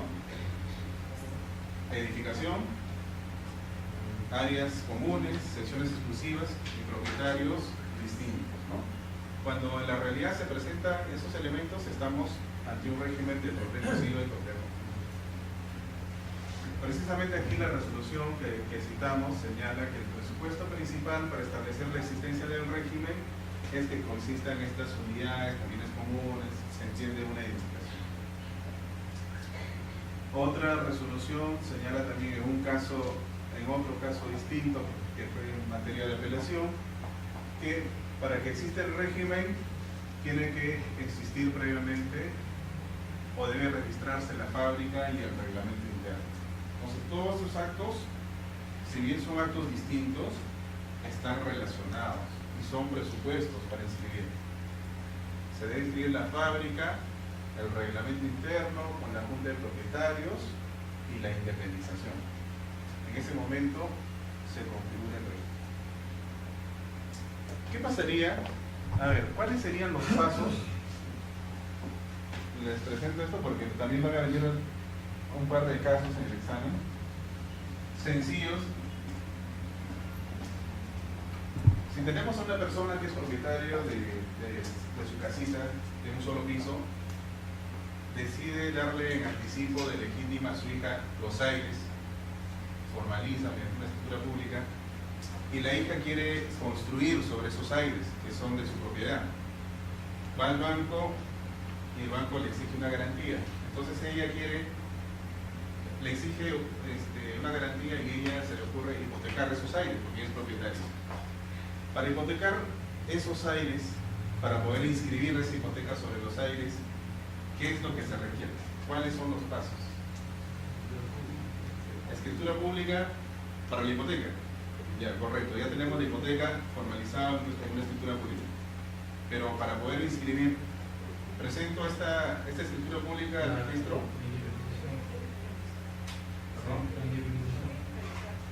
Se requiere previamente por folio real que esos aires estén independizados. ¿Independizados a nombre de quién? A nombre de la hija. Entonces tiene que inscribirse la independización, tiene que inscribirse también el anticipo de quita. Y para independizar, ¿cuáles son los requisitos? La fábrica ya está inscrita de la casa del primer piso. Solamente son los aires que han sido objeto del anticipo de herencia. Para poder independizar, ¿qué se necesita? Una reserva. Reserva.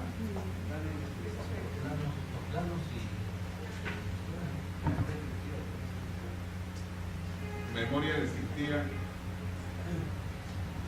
Correcto, ya para independizar me dicen la memoria de la independización. Y los planos de independización. La memoria de independización, los planos de independización. ¿No? No. Subdivisión. Aquí estamos ante un supuesto de subdivisión. No sería subdivisión, sino para poder independizar, aprovechando el comentario de la autora, cuando nosotros vamos a independizar un predio, hay dos posibilidades. Si estas áreas que queremos independizar no comparten bienes comunes, va a tener que subdividirse, es decir, el terreno se fracciona y se independiza. Va a ser necesario la autorización de la municipalidad, o si es vía regularización, también aprovechamos la regularización de la fábrica. Pero si comparten zonas comunes, para independizar, ¿qué va a ser necesario? Constituir el régimen. Aquí en este ejemplo, ¿estamos ante un supuesto de propiedad exclusiva y propiedad común? Sí, tenemos una casita y tenemos los aires. Una sección exclusiva y la otra sección exclusiva son los aires. Obviamente debe tener una escalera que puede ser exclusiva o puede ser común, ¿no? Eso ya depende de cómo esté establecido. La escalera es el acceso. Por lo tanto, tenemos dos secciones exclusivas y ya estamos de facto ante un régimen de propiedad exclusiva y propiedad común. Hay una identificación, tenemos áreas exclusivas, áreas comunes, titulares distintos. Propietario de los aires, la propietaria es la hija. El propietario de la casa del primer piso es el papá. Por lo tanto, ya se han cumplido todos los requisitos. Para poder independizar, ¿qué se necesita? Entonces, además de estos documentos, el reglamento interno, donde va a constar la junta de propietarios. Al registro se va a presentar estos documentos y como queremos nosotros que se inscriba, que se independice y que se inscriba el dominio a favor de la hija, también vamos a tener que presentar, ¿qué presentamos? Claro, el parte notarial del anticipo de herencia, ¿no? Anticipo de herencia. El resultado va a ser, vamos a tener una partida registral de los aires, donde va a figurar como propietaria la hija. Con su partida registral. Cuando hablan de aires, ¿es solamente para un piso o dos pisos? ¿Me deben especificar?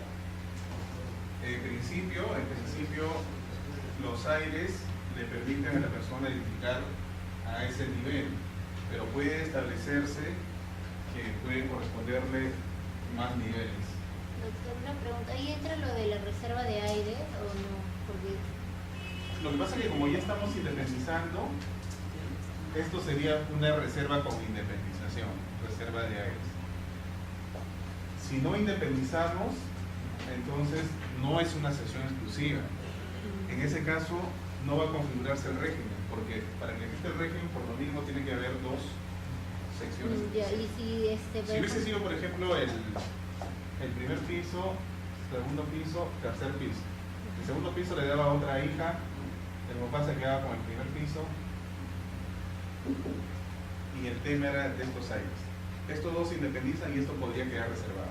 Ahí sí puede quedar ahí sí sería la reserva.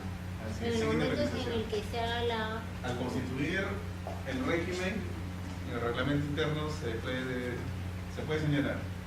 O simplemente se dice, los aires quedan a favor del papá. Hay una reserva de aire. O puede quedar a favor del... O a favor de la hija o a favor de otra persona. ¿No? Pero en ese caso, supongamos que no esté en segundo piso, se quiere independizar el aire del segundo piso. Podría decirse que se puede, que se transfiere los aires del segundo piso a la hija, pero se reservan los aires del tercer piso al propietario del primer piso. Podría establecerse como un derecho futuro. O sea, pero en estricto es un vacío nada más. No va a poder independizarse. Porque aún Hasta que exista ese lo que puede establecerse es que se le transfieren los aires solo a nivel del segundo piso. Nada más, tiene derecho a independizarse. Los aires que puedan existir en el futuro seguirán siendo del papá. Eso puede establecerse. Eso puede establecerse. Lo digo porque de repente en el reglamento interno vaya a existir un conflicto cuando quiera hacerse la Así factura de es. dispensación. Así es.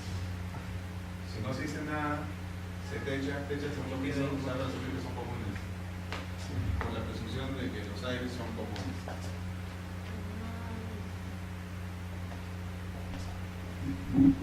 Bueno, como han visto, está sencillo y van a sacarse 20 en el examen. Vamos a ver algunas resoluciones más. Esto de las habilitaciones urbanas. Cuando hay un solo titular registral, entonces la constitución del régimen es facultativo, pero cuando ya hay pluralidad de propietarios de las acciones exclusivas, es obligatorio, como hemos visto.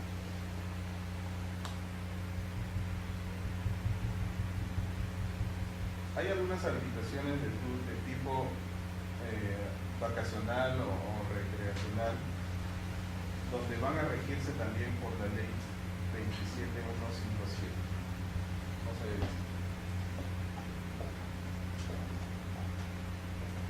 Con anterioridad a la ley 27157, estas habilitaciones urbanas se regían por el decreto ley 22.112. Entonces, ¿cuál era el supuesto? Estas estuvieron reguladas en el Reglamento Nacional de Edificaciones. Tenemos un inmueble que va a ser utilizado con fines recreacionales, cerca de la playa, etc. Entonces, el área útil, el terreno va a ser de copropiedad de todos los titulares, digamos, ¿no? Hay una copropiedad sobre el terreno. Y cada propietario va a tener entonces un porcentaje de participación. Como hablamos de una copropiedad, va a tener una cuota ideal. Es titular de una cuota ideal, pero va a tener un derecho a edificar en un lote determinado. Su cuota ideal va a estar determinado en un lote, pero no va a ser posible la independización. En ese tiempo no era posible la independización de ese lote. Teníamos solamente una partida matriz.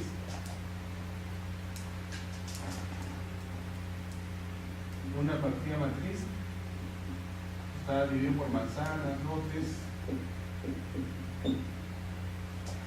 Cada propietario tenía un porcentaje de participación, el 2%, supongamos, pero ese porcentaje de participación estaba individualizado en un determinado lote, en una parte del terreno,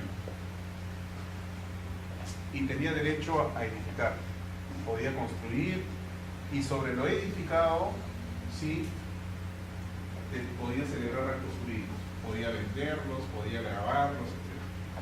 Y todos esos actos, las transferencias, los gravámenes, se escribían en la partida matriz. Así es como funcionaba. Y hay varias urbanizaciones de ese tipo. Hay una, los girasoles de Guampaní, que son partidas que siguen creciendo, porque como no se independizan y todos esos actos se inscriben en la partida, son partidas inmensas. Con el Reglamento Nacional de Edificaciones, esa habilitación urbana ha sufrido algunas modificaciones. En este caso, todas las zonas comunes, el terreno, de repente áreas de recreación, pasajes, se regulaban bajo el régimen de propiedad horizontal, con el Decreto Ley 22.112. Con el Reglamento Nacional de Edificaciones se modificó algunos aspectos y en la actualidad cada uno de estos lotes ya son de titularidad exclusiva y son factibles de independización. Entonces, el propietario puede independizar su lote, puede construir, etc. Pero sobre las áreas de recreación, sobre los pasajes, los caminos internos, etc., esas áreas van a constituir bienes comunes, son comunes, y se van a regir por la ley de 7157. Tendrán que optar entonces por el régimen de independización y copropiedad o el régimen de propiedad exclusiva y propiedad común, dependiendo de los intereses. Pueden elegir por uno u otro régimen. A eso es lo que se refiere esta resolución.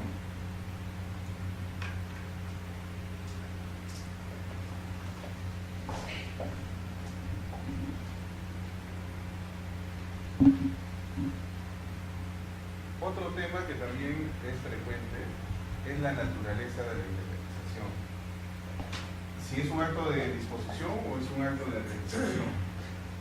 Durante buen tiempo se entendió que era un acto de disposición porque había una modificación del inmueble, pero en la actualidad el Tribunal Registral ha entendido que se trata de un acto de administración porque en la realidad la edificación sigue siendo la edificación y no ha sufrido ninguna modificación, simplemente son los derechos que se han ido asignando por determinados sectores. Por lo tanto, entiende que es un acto de administración. Y esto es importante porque cuando interviene mediante apoderado un propietario o una persona natural o jurídica, las facultades para poder independizar, para poder, en caso de la fábrica, también es igual un acto de administración, se van a requerir simplemente facultades generales. No se requiere una facultad específica para declarar estos actos.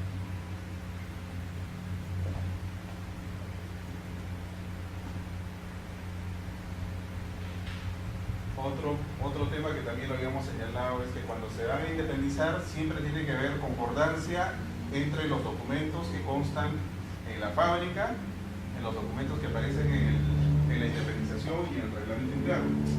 Específicamente los datos relativos, por ejemplo, al área ocupada del terreno. El área ocupada del terreno tiene que ser la misma que aparece en la partida registrada. Las áreas techadas también, porque por cada nivel se van asignando las áreas techadas a cada sección exclusiva, a las zonas comunes. El total de estas áreas tiene que ser igual al total de las áreas que han sido declaradas en la fábrica. Ahí hay un tema particular con el caso de los aleros. Los aleros son los voladizos, los aleros exteriores. Si tenemos, por ejemplo, un inmueble, una vivienda, hay algunas que pueden sobresalir.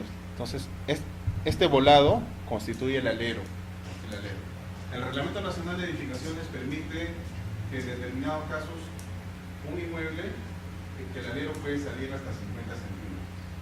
Entonces, el tema, o de repente se presentan algunos problemas al momento de declarar las áreas techadas de las secciones exclusivas del primer piso. Si se va a considerar o no el área del alero dentro de la descripción, dentro del área techada. Se ha establecido que el área techada va a estar relacionada con el área ocupada. El área techada, por ejemplo, de este ambiente es toda la parte que tiene un techo. Y aquí lo que está techado es, bueno, en este caso, si el ambiente mide 20 metros, el área techada va a ser 20 metros también. Entonces, la sección exclusiva tendrá un área de 20 metros. Si hubiese un alero, ese alero ya no está sobre el área ocupada, sino excede. Por lo tanto, el alero no se va a considerar como área techada de la sección exclusiva. Así lo ha entendido también el Tribunal Registral.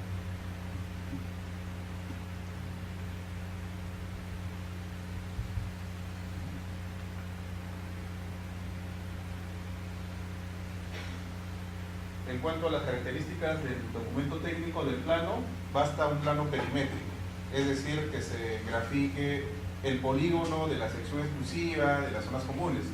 No es necesario que dentro de ese plano estén descritos los ambientes. que sí corresponde al plano de arquitectura o plano de la fábrica. A veces lo hacen, algunos ingenieros o arquitectos señalan que la forma más correcta de establecer las medidas es describiendo, graficando las paredes, porque según eso, por ejemplo, para describir aquí la colindancia o el área, podemos contarlo a partir de este lado de la pared. Y para describir la zona común lo hacemos a partir del otro lado de la pared. ¿Y qué ocurre con el ancho de la pared, ¿no? Eso puede originar algunos problemas.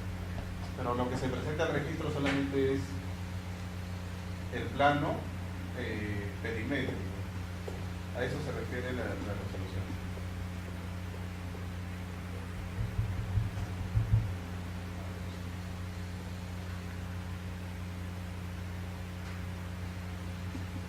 En cuanto al tema de la transferencia de los aires, ya hemos visto nosotros que la regla general es la desafectación y la transferencia.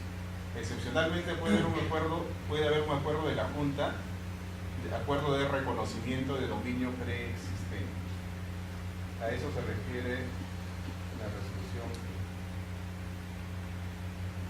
En ese caso tendría que estar de acuerdo todo, ¿no? O ahí se establece un porcentaje para...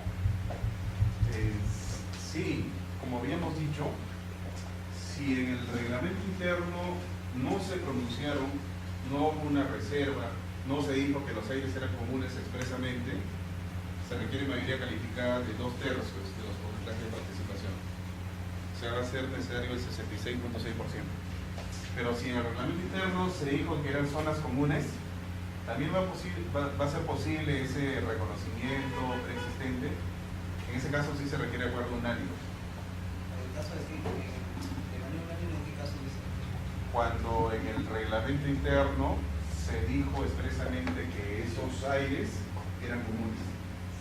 Dentro de la relación de bienes comunes se incluyó los aires. Los aires bienes comunes.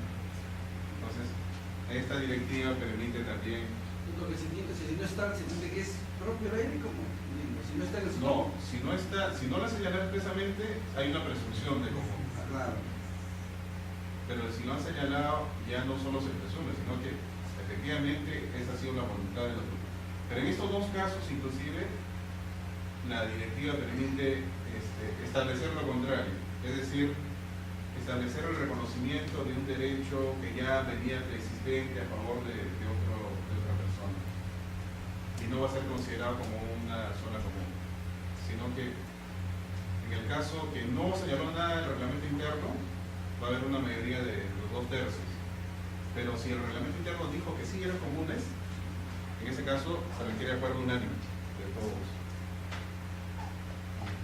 En el caso de la extinción del reglamento interno, ¿también es necesario de manera unánime? Sí, para distinguir el reglamento interno sí se requiere acuerdo unánime. Y se requiere acuerdo unánime porque la extinción no solo afecta a las zonas comunes, sino va a afectar las áreas exclusivas. Porque ya yo no voy a ser propietario de mi sección, sino voy a convertirme después en copropietario no solo de mi sección de bienes, sino también de las otras áreas que eran exclusivas. Por lo tanto, tiene que haber acuerdo unánime.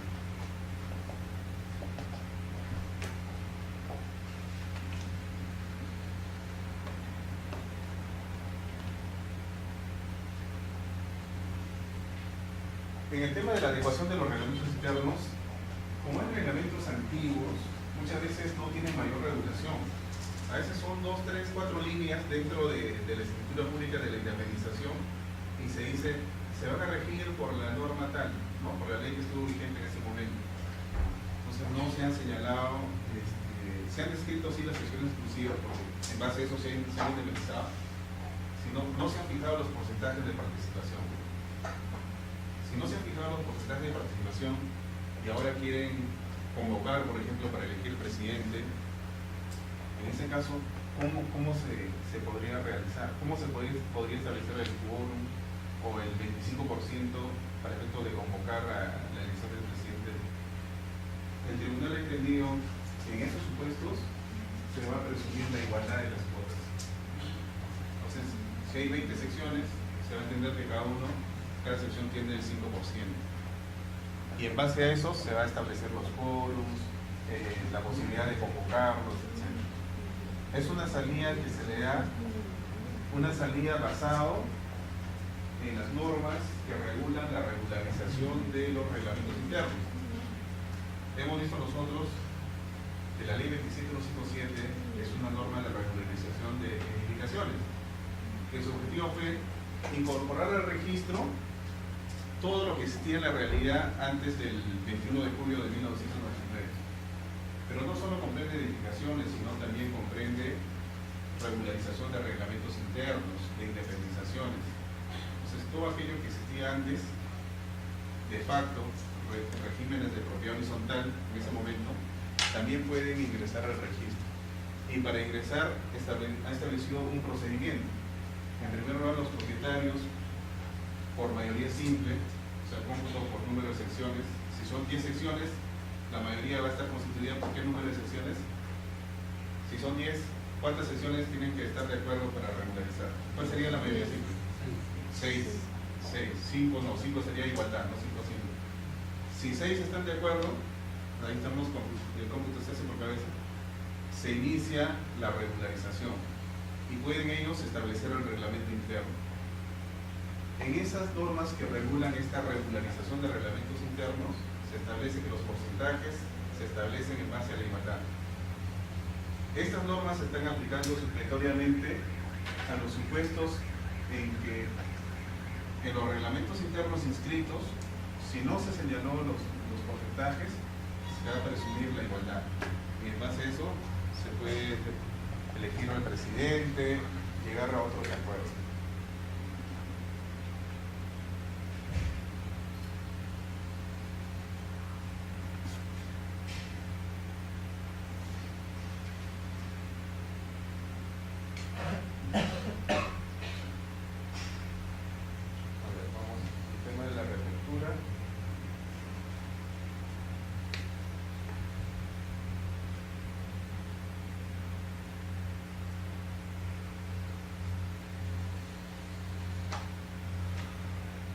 Respecto a cuándo estamos ante una modificación del reglamento interno y cuándo estamos ante una adecuación. Es un tema que muchas veces puede presentar dificultades, porque el tratamiento es distinto. Para efectos de adecuar un reglamento interno, el quórum, el reglamento interno puede ser adecuado tanto en primera o en segunda convocatoria. En primera convocatoria se existe más del 50% y el acuerdo es tomado por la mayoría simple, es decir, más del 50% de los asistentes en esa sesión. Y en segunda convocatoria, el quórum va a estar establecido con los que asistan. Y el acuerdo va a ser adoptado también con la mayoría simple, es decir, más del 50% de los que han asistido en esa segunda convocatoria. Eso es para la adecuación, también se aplica para la elección de presidente, directorio, de directiva, perdón. Pero para la modificación del reglamento interno no es así. Para la modificación del reglamento interno, el quórum de las mayorías son más altos. Entonces, es importante determinar cuándo estamos ante una adecuación y cuándo ante una modificación. Porque vía adecuación podrían introducir algunos elementos que en el fondo están modificando y sin cumplir con las mayorías y el quórum respectivo. El tribunal ha señalado que la adecuación no implica variar la esencia del reglamento mismo y señala en forma de ejemplo que no debería variar la descripción de las secciones. Descripción se entiende las áreas. Si se varían las áreas ocupadas, áreas techadas, entonces ya no estamos ante una adecuación. Los usos, el destino que tiene cada sección exclusiva. Si se varía el destino también implica una modificación. Los porcentajes de participación también su variación implicaría una modificación del reglamento interno.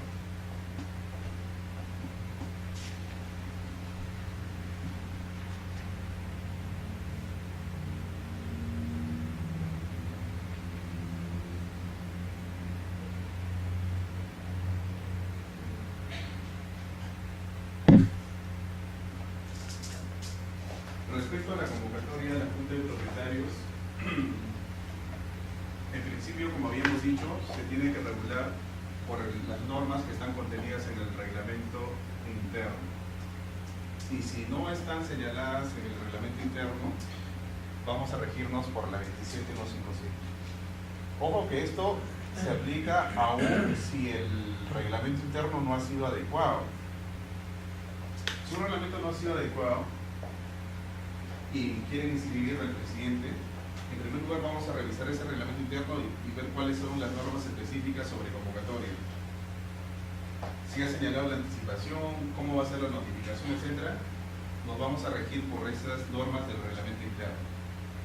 Pero si no ha sido regulado, como generalmente ocurre, no han sido regulados esos puntos, vamos a tener que regirnos por la norma, por la ley. ¿Y qué ley aplicamos? ¿La 27157 o la 22 o el decreto ley 22112? El reglamento no ha sido adecuado aún. La ley el decreto ley 22.112 ya está derogado, por lo tanto no podemos aplicar. Vamos a tener que aplicar la ley 27157, aún formalmente no se haya adecuado. El hecho que no se haya inscrito la adecuación no es obstáculo para aplicar la ley 27157, supletoriamente cuando su propio reglamento no lo haya señalado. A eso se refiere esta resolución del tribunal. El tema de la reapertura de actas ya lo hemos visto.